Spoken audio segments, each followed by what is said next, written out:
In my last video I talked about the MCU Doctor Strange and why he could be more powerful than people think. In this video I'm going to be doing the exact same thing, but for another underrated character in the MCU, that being Scarlet Witch, who I would say is the second strongest Avenger right after Strange. I used to think of myself one way, but after this, I am something else. Fizz? Is it the stone again? It's as if it's speaking to me. I'm still me, I think, but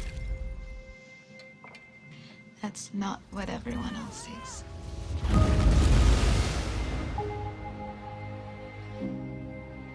It's my fault. That's not true. We try to save as many people as we can. Sometimes it doesn't mean everybody. What about Wanda? Vision, are you not letting me leave?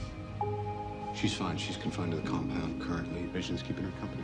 It is a question of safety. I can protect myself. Oh, God, Tony. Not yours. You locked me in my room. I did it to protect you. Is that how you see this? This is protection? It's internment. She's Tony. not a U.S. citizen, and they Oh, don't come grant on, visas Tony. to weapons of mass She's destruction. a kid. Give me a break! You're saying they'll come for me. We would protect you. And what do you want? For people to see. As I do. I've caused enough problems. Doesn't matter what you did, what you were. You go out there, you fight, and you step out that door. You are an Avenger. Scarlet Witch has had 4 appearances in the Marvel Cinematic Universe so far: the final Captain America movie, Civil War, and the last 3 Avengers films, Age of Ultron, Infinity War, and Endgame.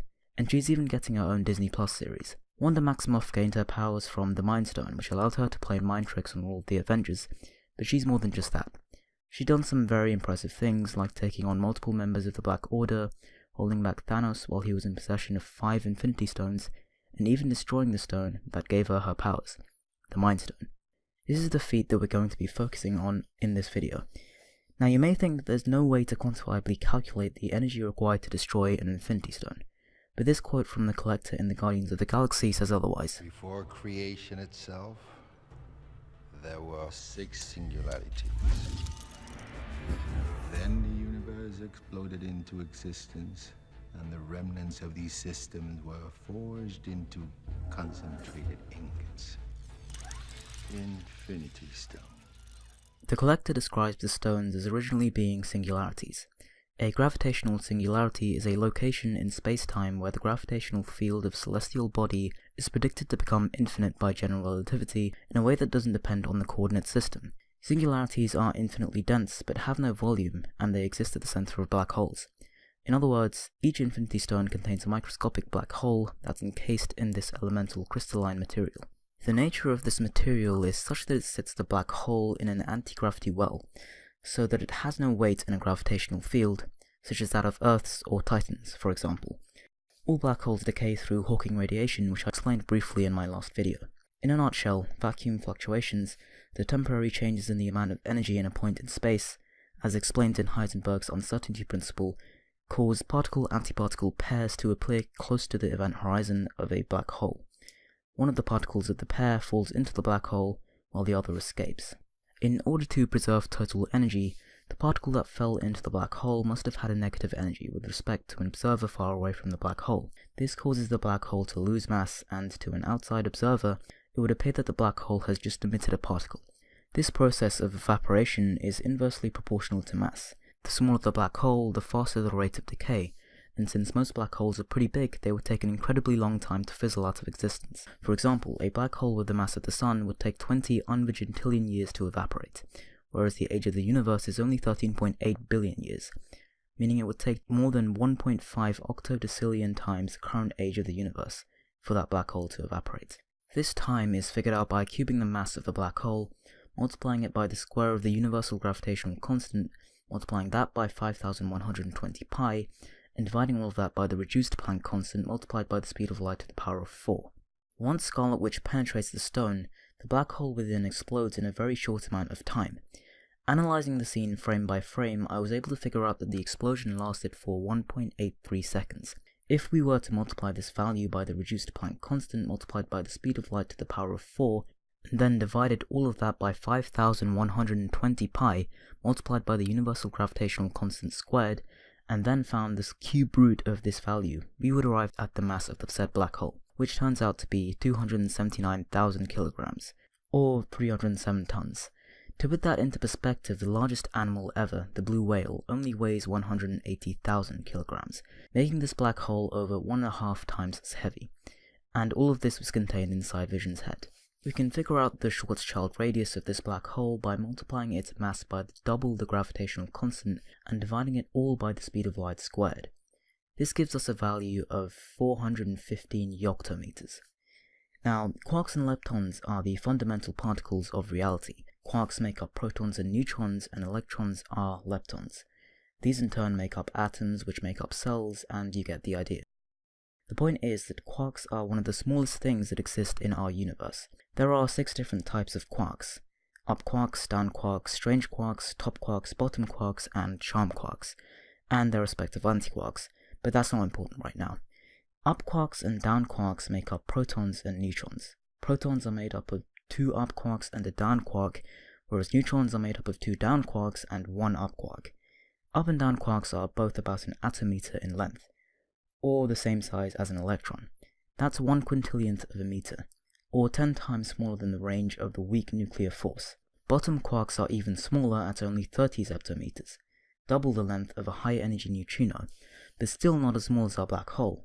The smallest quark is the top quark, which is only 100 yoctometers, and our black hole is only 4 times bigger than this. Anyway, enough about size. Going back to the mass of the black hole, if we multiply it by c squared, we can get its mass energy, and therefore the energy released in the explosion. This should equal the energy required to break the stone, since it would have to prevent this amount of energy from expanding outwards. The energy value of the explosion turns out to be 251 septillion joules. This is enough energy to destroy a small country. However, this was applied by Wanda over a long period of time. In order to accurately gauge her power level, we need to figure out how much energy she could dish out on a second-by-second basis. In total, it takes Wanda 2 minutes and 2 seconds to destroy the stone, from the moment she began attacking it to the moment it split apart. She attacks it with only one hand for the first 32 seconds, and then for the next 37 seconds, she uses both hands, and for the final 52 seconds, she uses one hand to finish off the stone, and the other to ward off Thanos. This means that if she had only used one hand for the entirety of this scene, those 37 seconds would be doubled to 74 seconds, and the whole thing would have taken 2 minutes and 38 seconds, or just 158 seconds. If we divide the original energy value by this number, we can get the power of Wanda's attack, power being the rate of energy transfer. That gives us a value of 159 quintillion watts, or joules per second. This would mean that just with one hand, Scarlet Witch is capable of destroying an island every second, and since she was reluctant to carry this out, I don't think this is even her maximum energy output. Now only one question remains. If the black hole explosion had enough energy to wipe out a small country, then why wasn't Wakanda destroyed? And why were non-powered heroes like Captain America and Black Widow able to survive the blast? Well, if you closely examine the scene, you'll see that Wanda was the closest to Vision, and therefore the explosion encountered her powers first. This would mean that she absorbed almost all of the brunt of the explosion, scaling this feat to her durability as well. Anyway, that's why I believe Scarlet Witch is a lot more powerful than most people think she is. She has the ability to free a miniature black hole from its confinement, a feat that is the equivalent of demolishing a small country. If you enjoyed this video, then be sure to like it and comment your thoughts down below, whether you agree or disagree with me. If you want to keep up with my social media, then you can follow my Instagram account at comic.book.myths. Feel free to DM me for future video ideas. That's it from me, and I'll catch you guys later.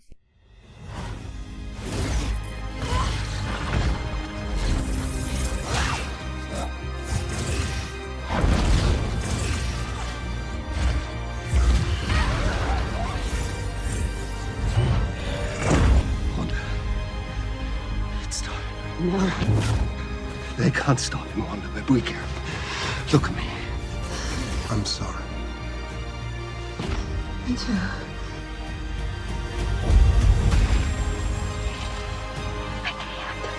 You can't. You'll die. I just did. It's all right. Tell me what you feel. You know how it felt?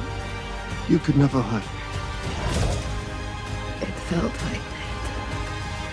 I just feel you. I just feel you.